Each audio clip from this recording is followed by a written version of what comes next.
time for our Saturday morning Hy-Vee Get Growing segment with Jerry Kluver. Good morning, Jerry. Good morning, Amanda. Okay, Matinka's talking about frost tonight. What do we need to do at home? Well, it wasn't a very good night of sleep for me. I'm worried a little bit, but we escaped that. Tonight, folks, you probably need to take precaution with your annuals like coleus, begonias, peppers, tomatoes. I know we're going to do some covering. I don't think the landscape plants are in, too much of a difficult problem.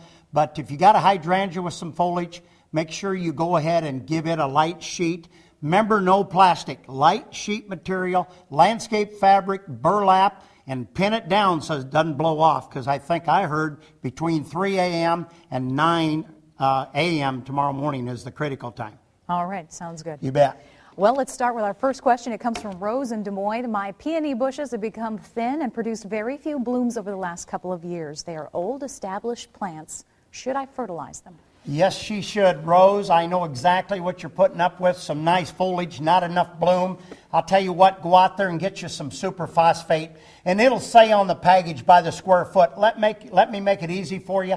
Put a half a cup of superphosphate around it. Give it a nice half a cup of bone meal and kind of water. Work that in a little bit. Be careful around the base of the plant. Don't hurt the roots. And you're going to be fine, probably better next year. All right, sounds good. Gladys from Altoona wants to know, should I pull the seed heads out of rhubarb as soon as they appear or let them grow and mature? Yes, take those seed heads out immediately when you see them.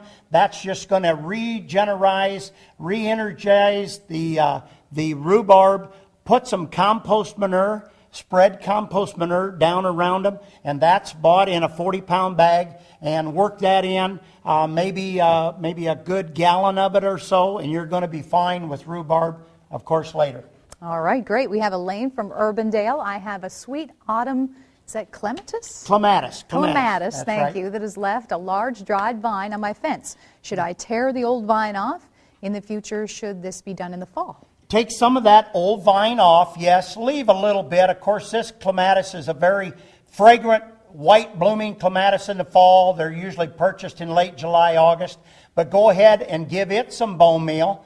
Work some bone meal in around it, and you're going to see a nice, happy clematis this fall. All right.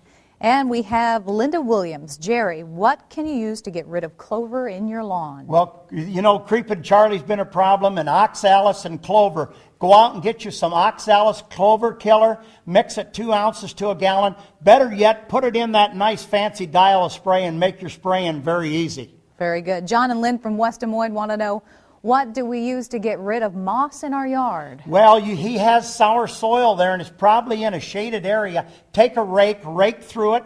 Put a little lime on there. Better yet, go out and get some of the moss killer that you can buy in a combination with fertilizer. Or I like a multi-purpose fungicide, and I like to pick up a bottle of Funginel when I'm going after moss. All right, we have time for one last question. Jan wants to know, I have large amounts of grass broadleaf, I believe, in my iris bed. My iris bed is quite large. Is there anything I can spray to prevent having to physically pull all the weeds that won't harm the iris? There is a product out there right now called Grass Begone, and it won't hurt the iris. Now, the broadleaf weed it will not take care of. I recommend that she takes that whole bed apart sometime mid-August. Take it out, lay it out, make some new beds out of it, give some away, get the weeds out of it, and then put a good weed preventer down. Of course, mulch them in, and you're going to be fine. All right, Jerry, as usual, thanks. You're just awesome. No problem. Thank you. See you back here next Saturday. Yes, have a good weekend. Okay, and if you have gardening or growing questions, you can drop Jerry an email. Go to Hy-Vee.com and click on the Get Growing logo. He'll be back next week to answer more of your questions.